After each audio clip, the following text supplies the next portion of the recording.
Alright, how we doing? Konzi here, bringing you episode 28 of Kenshi, Age of Blood and Sand Iron Man playthrough. Last episode, we got attacked by the biggest Holy Nation assault yet.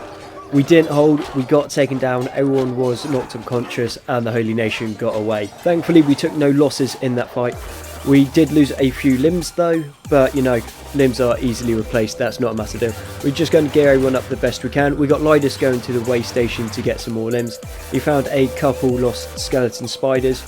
They dropped the broken AI cores, which are going to be super useful for later on. We're going to go in, get the limbs that hopefully will be needed to replace the limbs that have been lost, but you know, it's only a small selection, so we're going to have to make do with what we can. So they're not going to be the best parts that I want, but having a hive with a limb is better than not having a hive with a limb. And then we're going to go off to the Adventurers Guild. The reason we're going to the Adventurers Guild is we need more hives. We do not have enough hives, not even close to it.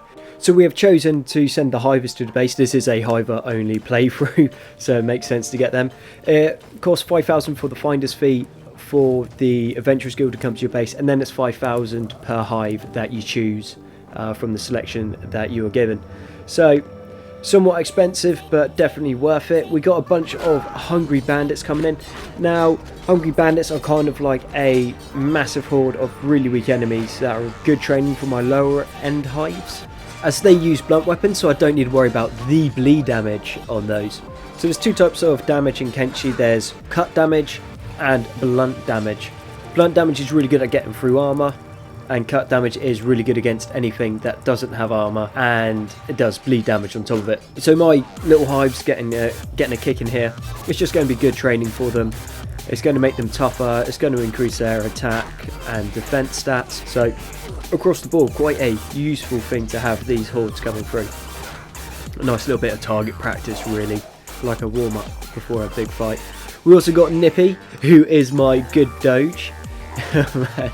He is like the bane of the bandits. He can like one shot them, and if he bites them on the limb, basically the limb's disabled or torn off. And if he hits them in the head, they're dead. Chest dead, stomach dead. He's such a good boy. I do proper rate Nippy. Took me a long time to find him, and he's still in training, and he's not even fully grown yet. When he becomes fully grown, so he's only an adult now, he'll become an elder, and so he's going to be even bigger. He's going to have even more attack, and he's going to have even more health. He's going to be such a beast of a doggo, which is what I'm looking forward to. And now it's just a mop-up exercise, don't you worry too much. A couple of my hives did go down, you know, to be expected. They're pretty weak, and I'm in pretty terrible armor right now. So we'll just put them into the beds, they'll heal up, and then we can just get back to producing stuff as we need. We have the Adventurers Guild now coming through to our base. Really needed. We are super hurting for hives at the moment. It looks like we got a decent selection, not an amazing one. It's mainly soldier drones, but soldier drones are always going to be useful. If you want to name a hive in this playthrough, all you need to do is just comment down in the comment section below. Say what type of hive you want and what name you want them to have. With Swampy Dog and GNU, they will be coming in on the next Adventurers Guild caravan. Unfortunately, I had recorded this before I got the names from you guys, so don't worry, I haven't forgotten. They will be coming through. But man, like I said, we really need these extra hives. We are just losing so many at the moment, but that should change soon because we're producing some decent armor now and some decent weapons. So nothing amazing, but better than what we had, which means the life expectancy of our hives is about to increase, which is obviously something we want, because if I keep losing hives, we are not going to get anywhere anytime soon, and I have no intention of being stuck in this space any longer than we need to. But now they're all named up, we are going to need to allocate them into the squads for what they're going to be doing. So the princes are going to go down into the smiths, soldier drones are going to stay up in the adventurers squad, and then my 3 hives I've just got, I'm going to put down into outpost just so I can sort them out in a little bit. I don't want to accidentally hotkey them. Change of plan, I'm going to move 2 of the hives down into miners, and then I'm going to leave hemp up in outpost. So that's going to be the makeshift farmers, or the farming squad. We're going to kit them up the best that we can. It's not going to be amazing, and it's not going to be super useful, but hopefully should keep them alive for a little bit longer. We are sending Lidus and Nippy over to the Holy Mines. I've got 3 hives in there that I want back, and I saw a couple other hives in there as well. So hopefully, if it all goes to plan and all goes right, we should get 3 or 4 hives out of this. It won't take long. Lidus is really good at killing the Holy Nation by now, and Nippy's got a taste for them as well. So we'll be in and out super quick, which means that we can hopefully, being the key word, be in some sort of position so that we can defend ourselves when the next attack comes. Because the next attack will be any time now, I reckon. For some reason, like, the warning I get for the assault coming in is they're at my base. I'm not sure if I'm just not paying attention or there's a bug happening. But yeah, it's like, there's a Holy Nation assault coming to your base. Oh, cool. They're at your base. Ah, now that is an issue. But where would the fun be in Kenshi if every episode you nearly get wiped out, you nearly lose? Kenshi's a challenging game. Rewarding, but very challenging. And then you put the Age of Blood and Sand mod pack on, and all of a sudden it's even more challenging to play. But, you know, that's why I like it. Probably the reason why I stay away from, like, AAA titles and I prefer indie games is because AAA titles have to, like, appeal to everyone. So as a result, I don't know, I just don't find they got much substance to them. Whereas, like, Kenshi literally started off with 1 man and 12 years work. And it's maybe, other than RimWorld, the single game I've played the most in my life. So, I mean, I take that as a testament. Like, that's really impressive from, like, lo-fi games. Yeah, I think the guy's name's Chris.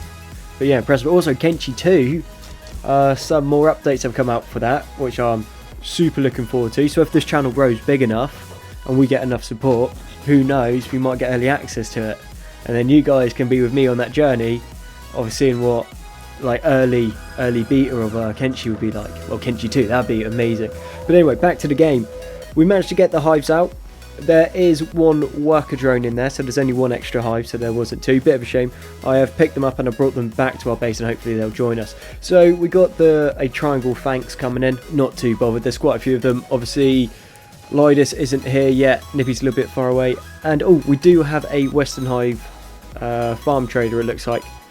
And it doesn't look like they're friends with the Triangle Bandits. So that is good for us. I like that. Also, Cantino just doing what Cantino does, and that is just wreck things. Him in his gold samurai plate is just so good. Proper mint. Might call him like Samurai Tino. Probably not. I mean, Cantino's a name chosen by one of my subs, so I can't go and change his name. But Lidus is back in. Quite a few of our guys are already down, which isn't a good thing. Not going to go loot the farm trader. I mean, I'd like to, but I kind of need the Western Hive on our side, and I don't want them aggroing against us in this fight, because Triangle Bandits and Western Hive in a 3-way fight, my money is on the Western Hive. Their boys are thick and really, really good. Like, proper catch you off guard, the Western Hive. Like, oh, they're hives, they're squidgy. Yeah, I don't know, the Western Hive caravan guards are just dangerous. Super dangerous.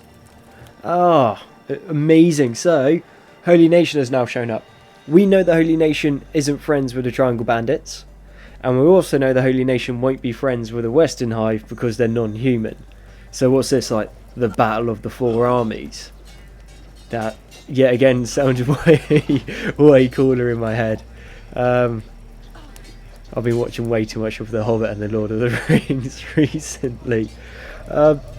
So yeah, no, it's looking good for us. Nippy obviously is going down again, but you know, he has just gone and attacked a like slaver camp, so can't expect him to be on full health. Also, the bleed damage from the triangle weapons does cause a number on him.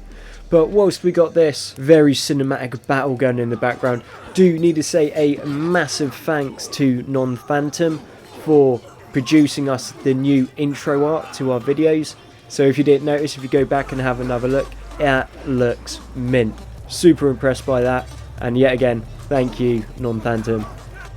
No, it's non-profit. I got the name wrong. Yeah, non-profit. Yeah, thank you again for the artwork. Really appreciate it. And also, next time the Adventurers Guild comes through, you will be getting your swamp dog coming in. It just reminds me of 3 dogs from Fallout 3. Anyway, I'm getting distracted. Just too much shiny things going on. I do have Lidus on passive, just to try to keep my guys healed up as much as I can. Also, it means if anyone attacks him, obviously he's going to be able to deal with them super quick. If you're on passive, you don't aggro as many people in the fight. So if they got lots of things to choose from, if you're on passive, they're less likely to choose you to attack. Obviously, it goes for if you were using taunt. If you use taunt, then obviously everything is taunted towards you, so they won't attack you. So it's quite a useful Kenshi mechanic. It is not 100% reliable. You can't use that and thinking that you're going to be safe if you've got a bunch of guards and taunt and then a bunch of medics and passive. Sometimes it works really well, sometimes it doesn't. But this fight is being cleared up super nicely. Those Western Hives with their like Western Hive glaives. I'm not entirely sure what they're called. Hopefully one of the Western Hive goes down so we can steal one of those glaives so we can find out what it's called. I used to remember that. It's strange. When I play the game, I know what everything's called, man. I'm just like, pow, pow, pow, pow. Name it all off, list it all off. Super easy. Put me behind the screen trying to comment on what I'm doing. I just forget what everything's called and all the names for everything. I think it's like the commentator's curse. I'm not even sure if that's a thing either. But we're all cleared up now. It is just going to be a mop-up exercise. We do have sailback poachers coming in, who hate the Holy Nation as well, so that's not too bad. Anything gets up, obviously it's going to be taken down pretty quick. No losses so far. I mean, once I F7 I might have got a couple, but I think we stayed on top of that one. That went really, really, really well. I mean, don't get me wrong, the Western Hive definitely saved our bacon there. But those attacks were not nearly as big as the attack last episode. That thing wasn't insane. Like, it wasn't like, oh wow, huge, crazy. But it was still a pretty big attack. Well, it wiped us out anyway. Yeah, lucky we didn't lose anyone. But I think I'd call all of this a pretty decent success. We got our 3 hives back from the Holy Mine, which is really good. We got a bunch of prosthetic limbs, so our limbless hivers are soon not to be limbless. We had the Adventurers Guild caravan come through, so we got a bunch more recruits. And we haven't lost anyone. So yeah, that is what I would call a pretty successful episode. Also, we just fought off a Holy Nation assault, which means we're not expecting another Holy Nation assault now for another like 12 hours. So I've got 12 hours to go and play with. Unfortunately, the hive we rescued didn't join us. He's now just a runaway. But that would have been nice, but it's not going to make or break the game. So now we're just going to tidy everything up, get everyone to bed that we can, and then just start figuring out what we're going to need to do for the next episode. I think Flat Lagoon's going to be like main priority. Yeah, that's going to need to be main priority because we need those hive culture books, and we need to get copper production up and going. But with that, I need to bring this episode to an end. So thank you very much for watching episode 28 of Kenshi, Age of Blood and Sand. I've been Konzi, and I look forward to catching you on the next one.